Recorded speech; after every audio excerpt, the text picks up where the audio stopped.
Welcome to Man Does Tech, where I solve the problems you didn't even know you had. In this video, I will explain how collagen works in the body animation. Follow the visuals to see how cells make, assemble, and repair collagen fibers, step by step.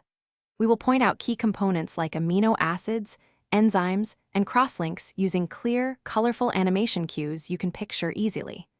By the end, you will understand how structure leads to function and why collagen matters for repair, movement, and healthy skin. Collagen synthesis begins with fibroblasts making procollagen inside the cell and sending it out where enzymes trim and fold it. Watch as 3 chains twist into a triple helix and then align into fibrils and fibers. Crosslinking strengthens those fibers and sets the mechanical properties for skin, tendon, and bone. The animation will slow down complex steps and label each stage so you can follow how molecular detail builds tissue function in a simple way. Collagen turnover balances breakdown and repair to keep tissues resilient and functional.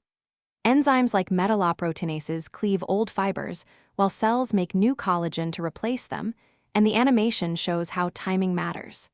If breakdown outpaces synthesis, you see weakness, while too much repair causes stiffness or scarring. The visuals highlight regulatory signals and illustrate how nutrition, injury, and age influence this dynamic process in an easy-to-follow narrative for learners. Thanks for watching. If you found this helpful, don't forget to like and subscribe.